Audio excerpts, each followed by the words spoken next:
Students, इसके पिछले class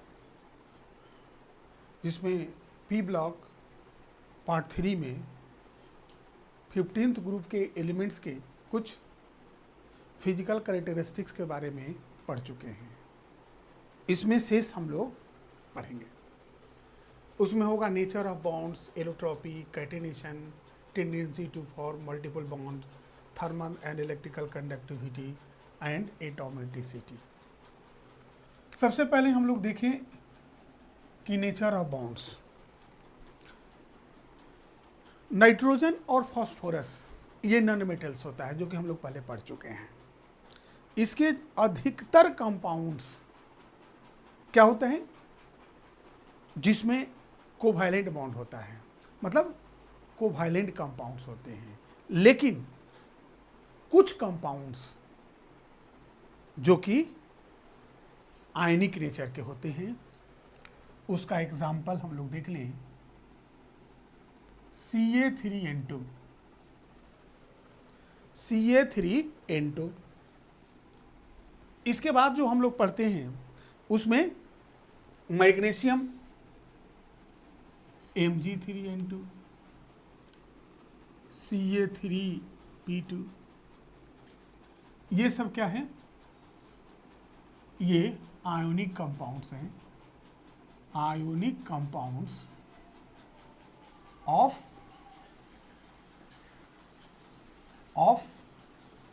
nitrogen and phosphorus. इसके बाद हम लोग देखते हैं एंटीमनी एंड बिस्मथ। ये भी क्या करते हैं? +3 ऑक्सीडेशन स्टेट में ये क्या होते हैं? आयोनिक कंपाउंड्स का फॉर्मेशन करते हैं, आयोनिक कंपाउंड्स का फॉर्मेशन करते हैं।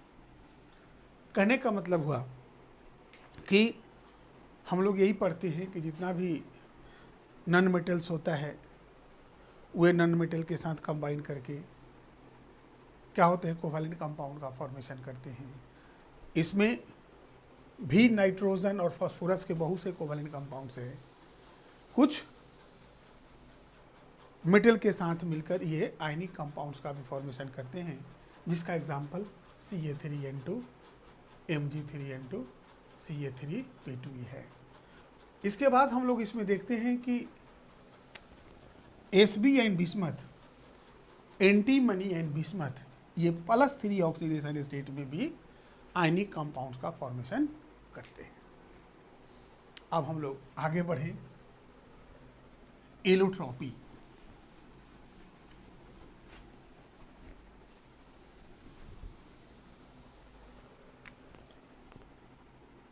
एलोट्रॉपी इसका डिफिनीशन था, आप लोग जानते ही होंगे कि वैसा एलिमेंट्स जिसके डिफरेंट फॉर्म्स होते हैं, मतलब फिजिकल प्रॉपर्टीज़ में अंतर होता है लेकिन उनका केमिकल प्रॉपर्टीज सिमिलर होता है, उसको हम लोग क्या कहते हैं? एलोट्रॉप्स कहते हैं। And this phenomena is called allotropy. जैसे एग्जांपल में कार्बन के एलोट्रॉप्स होते हैं, कोयला होता है, या हम लोग डायमंड होता है, ग्रेफाइट होता है, ये सब उसका एलोट्रॉप्स कहलाते हैं। उसी तरह से 15th ग्रुप के एलिमेंट्स भी एलोट्रॉपी के फेनोमेना को शो करते हैं, मतलब इसके भी डिफरेंट एलोट्रॉप्स होते हैं। अब हम लोग देख लें nitrogen, phosphorus, arsenic, antimony and bismuth. सबसे पहले हम लोग फास्फोरस को देख लें कि फास्फोरस का 3 एलोट्रॉप्स इंपॉर्टेंट जो हैं वो हैं रेड एंड ब्लैक। आर्सेनिक का जो होता है ग्रे कलर का होगा, येलो होता है एंड ब्लैक।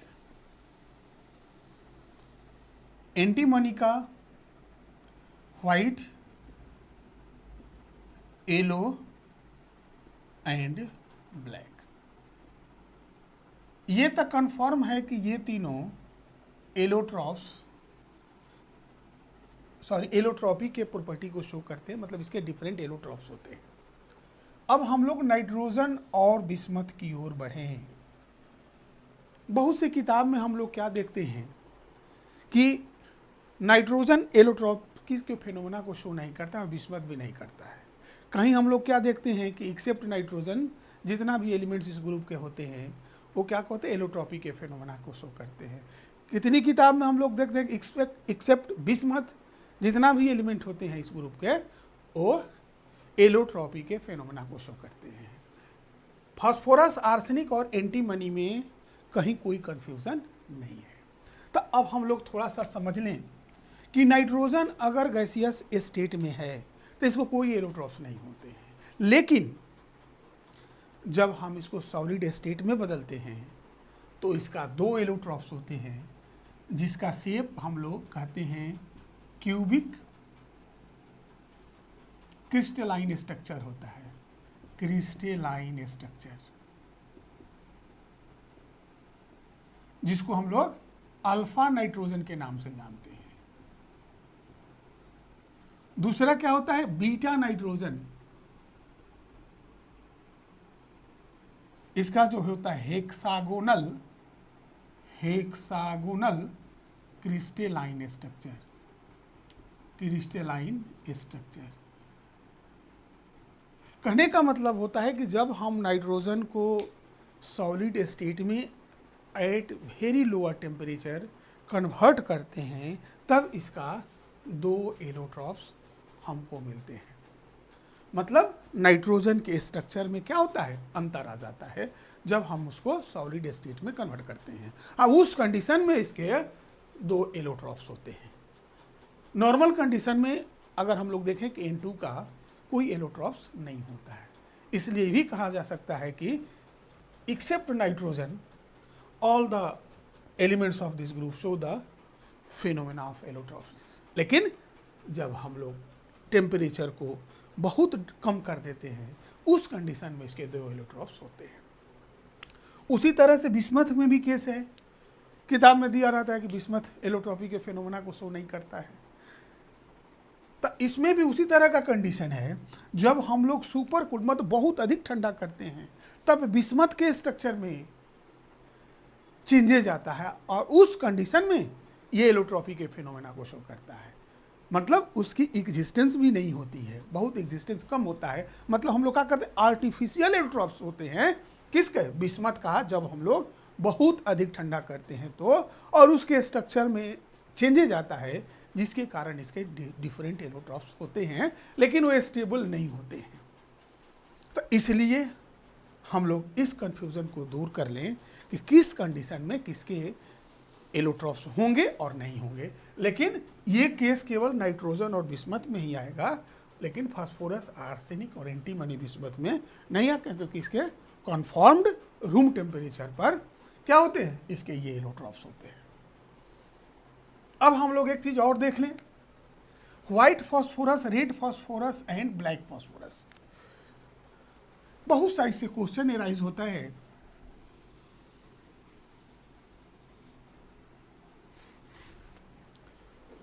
जो व्हाइट फास्फोरस होता है उसका स्ट्रक्चर हम लोग पहले भी पढ़ चुके हैं, फिर यहाँ बात आ गई तो देख लें।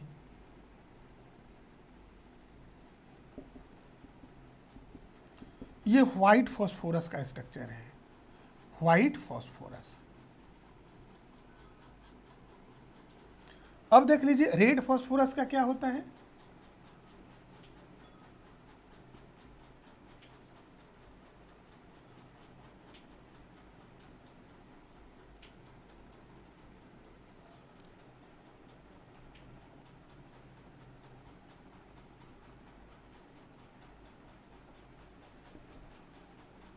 ये रेड फास्फोरस का स्ट्रक्चर है।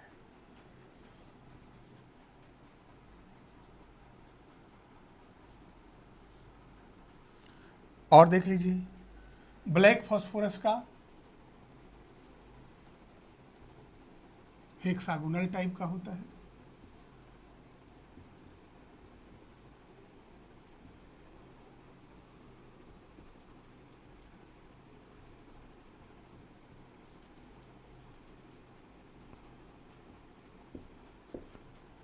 इस तरह का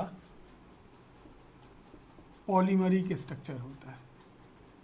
ब्लैक फॉस्फोरस।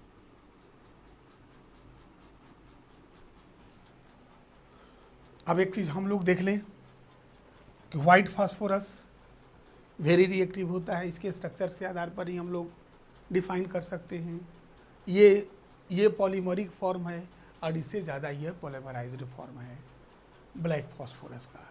इसलिए हम लोग क्या कह सकते हैं कि सबसे ज़्यादा रिएक्टिव व्हाइट फास्फोरस होगा, और तब क्या होगा व्हाइट फास्फोरस, तब होगा रेड फास्फोरस, और तब होगा ब्लैक फास्फोरस रिएक्टिविटी के क्रम में अगर हम लोग चलेंगे तो।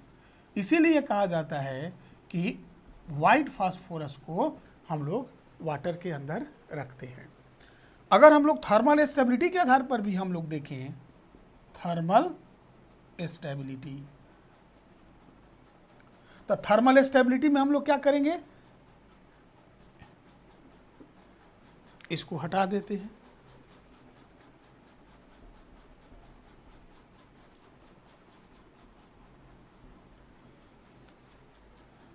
जस्ट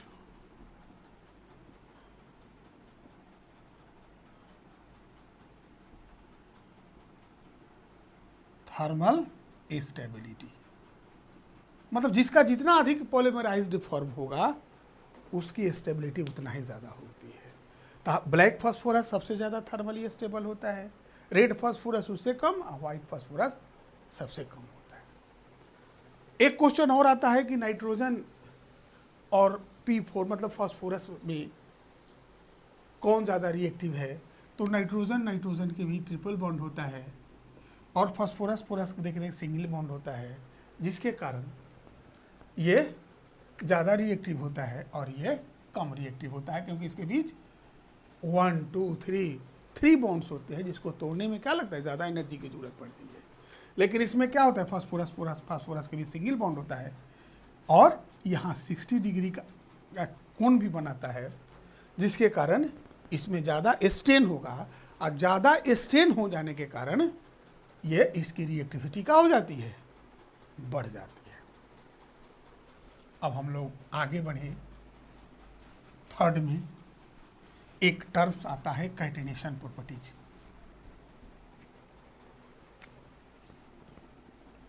नाइन्थ नंबर में कैटेनेशन प्रॉपर्टीज।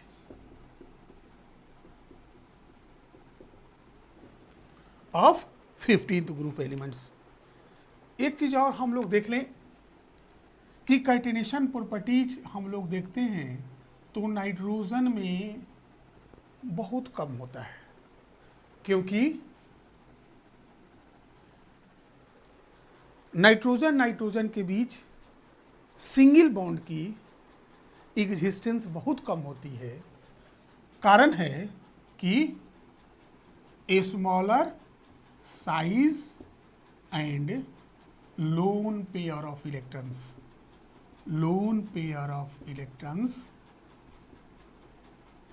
increases the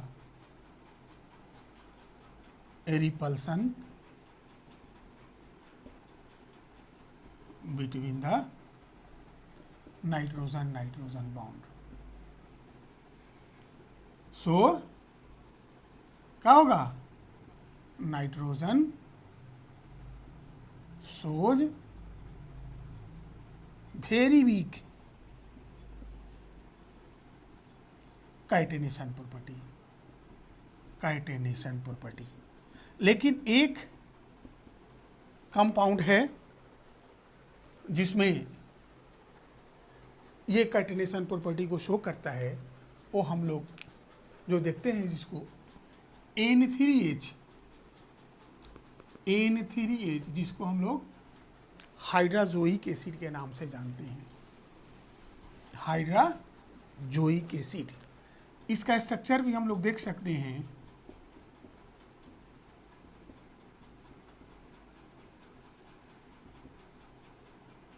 यही है, इसी को हम लोग कहते हैं hydrazoic acid.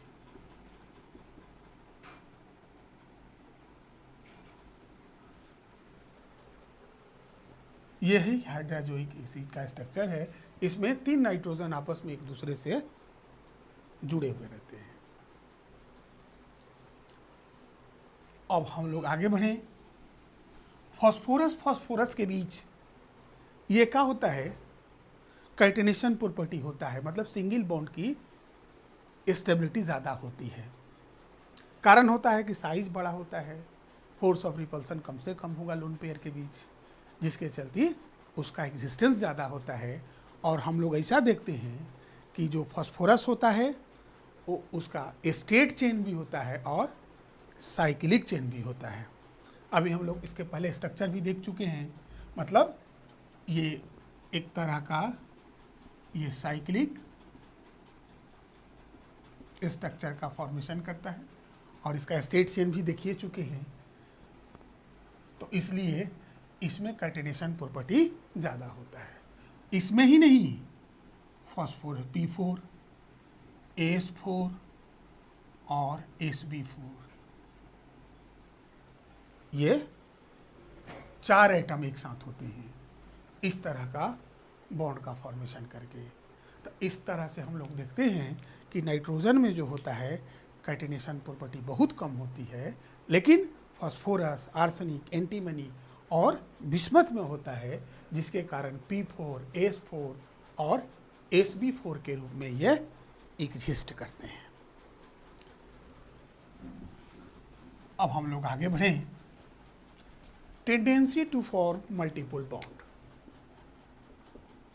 Tendency to form multiple bond.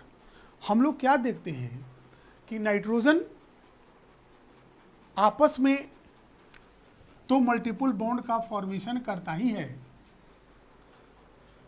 Nitrogen carbon के साथ भी करता है, नाइट्रोजन ऑक्सीजन के साथ भी करता है, मतलब यहाँ पर क्या होगा, इसका मल्टीपल बॉन्ड का फॉर्मेशन नाइट्रोजन क्या करता है, दूसरे एटम के साथ भी जो अपने पीरियड में होते हैं उसके साथ मिलकर करता है। और हम लोग देख लें,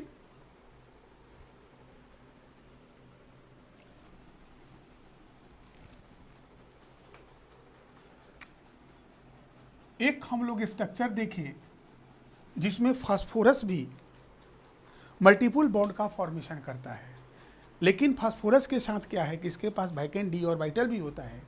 इसलिए जो मल्टीपल बॉन्ड मतलब पाई बॉन्ड का वो फॉर्मेशन करता है, उसमें 2 तरह का होता है, पी पाई और पी पाई डी पाई भी। लेकिन नाइट्रोजन में क्या होता है, केवल पी पाई मल्टीपल बॉन्ड का फॉर्मेशन करता है। अब हम लोग देख लें कि स्ट्रक्चर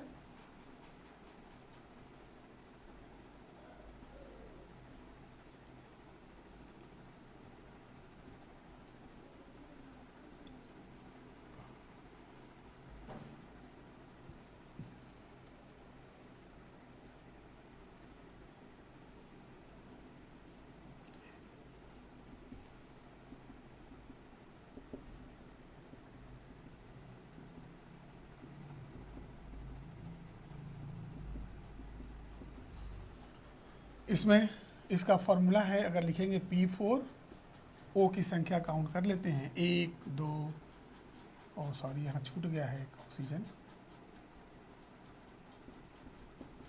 कितना होगा, 1 2 3 4 5 6, O6। इस स्ट्रक्चर में क्वेश्चन पूछता है हम लोग से कि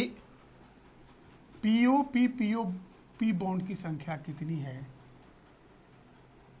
तो क्या होगा, 1 2 3 4 5 और 6। बहुत इंपॉर्टेंट क्वेश्चन है। पूछता है कि इस तरह का P4O6 में पी बॉन्ड की संख्या कितनी है, तो हम लोग कितना कहेंगे, 6 होगा। काउंट कर लेते हैं, ये 1 हो गया, ये 2 हो गया, ये 3 हो गया, ये 4 हो गया, ये 5 हो गया और ये 6 हो गया। इसमें पूछ देता है कि P4O6 में number of lone pair electrons कितना है, loan pair of electrons. Count कर लिया जाए, 1 2 3 4 5 6 7 8 9 10 11, 12, 13, 14, 15, 16 लोन पेयर है। दो तरह का क्वेश्चन इसे राइज होता है कि इसमें कितने पीओपी बॉन्ड हैं, तो कितना होगा 6 होगा, और कितने इसमें लोन पेयर ऑफ इलेक्ट्रॉन से हैं, तो उसकी संख्या 16 हो गई।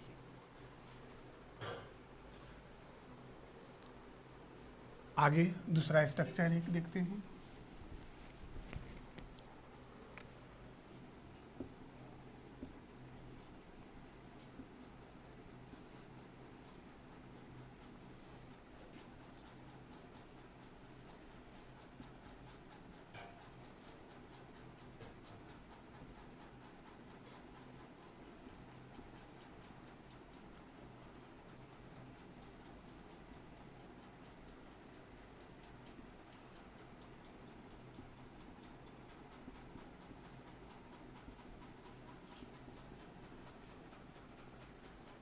लोन पेयर,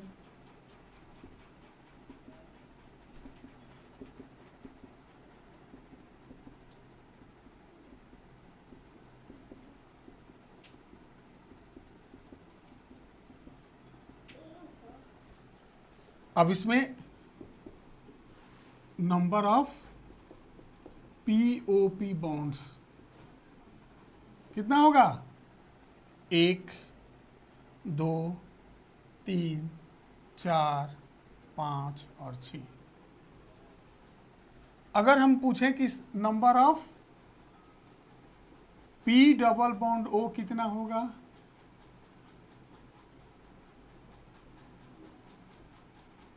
एक, 2, 3, 4। Number of lone pair of electrons कितना होगा,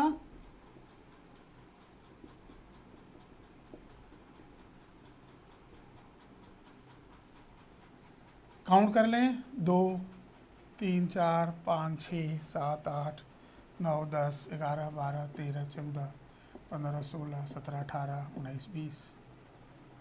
number of lone pair of electrons कितना हो गया, 20। इसमें कितना स्ट्रक्चर होगा, सॉरी इसमें कितना नंबर ऑफ फास्फोरस और ऑक्सीजन होगा। फास्फोरस 5 है, सॉरी 4 है, ऑक्सीजन काउंट कर लें, 1, 2, 3, 4, 5, 6, 7, 8, 9, 10, O10। ये इसका फॉर्मूला है। अगर इसमें पूछे कि पी पाई डी पाई बॉन्ड की संख्या कितनी है, तो एक ये 1, 2, 3, 4, तो इसमें पी पाई डी पाई बॉन्ड का भी फॉर्मेशन हुआ है, मल्टीपल बॉन्ड का फॉर्मेशन हुआ है। तो फास्फोरस के साथ भी इस तरह के मल्टीपल बॉन्ड बनाने की टेंडेंसी होती है। आगे हम लोग बढ़ें, थर्मल एंड इलेक्ट्रिकल कंडक्टिविटी 10 में, सॉरी 11 में, तो हम लोग क्या देखते हैं, nitrogen, phosphorus, arsenic, antimony and bismuth. अब ये देख लीजिए, ये बैड कंडक्टर ऑफ इलेक्ट्रिसिटी होता है, बैड कंडक्टर ऑफ इलेक्ट्रिसिटी। ये देख लीजिए, सेमी कंडक्टर होता है, और ये दोनों का होता है गुड कंडक्टर होता है, गुड कंडक्टर ऑफ इलेक्ट्रिसिटी।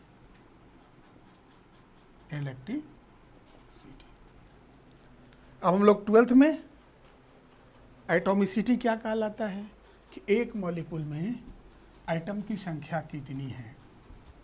तो हम लोग देख लें, N2, P4, S, nitrogen, arsenic, antimony. अब ये देख लीजिए, इसमें एटॉमिसिटी ऑफ नाइट्रोजन बराबर नाइट्रोजन का कितना होगा, इसमें 2 हो जाएगा, इसमें 4 होगा, इसमें 4 होगा, इसमें 4 होगा। मतलब एक मॉलिक्यूल में एटम की संख्या कितनी है, वही उस मॉलिक्यूल की एटॉमिसिटी कहलाती है। तो ये हम लोग समझ लिए। अब एक लास्ट में हम लोग देख लें बहुत इम्पोर्टेंट है कि आर्सेनिक जो होता है इसका जो एक्टिविटी होती है, नेचर होता है, वो पॉइजनस होता है। पॉइजनस मतलब पूरा इस ग्रुप के एलिमेंट्स में आर्सेनिक का होता है, पॉइजनस होता है। और हम लोग ये बिस्मथ को क्या देखते हैं कि जिस तरह से आइस को हम लोग गर्म करते हैं तो क्या होता है, लिक्विड स्टेट में बदलता है तो क्या होगा, कंट्रैक्ट करता है, सिकुड़ता है। उसी तरह से बिस्मथ भी आइस की तरह ही अगर हम लोग पिघलाते हैं तो क्या होता है, सिकुड़ता है, कंट्रैक्ट करता है। इसका नेचर किस तरह का होता है, आइस की तरह ही होता है। जिस तरह से आइस को उसके लिक्विड स्टेट में बदलने पर क्या होता है, कंट्रैक्शन होती है, उसी तरह से बिस्मथ में भी क्या होता है, उसके लिक्विड स्टेट में कन्वर्ट करने पर वो भी क्या करता है, कॉन्ट्रैक्ट करता है, सिकुड़ता है।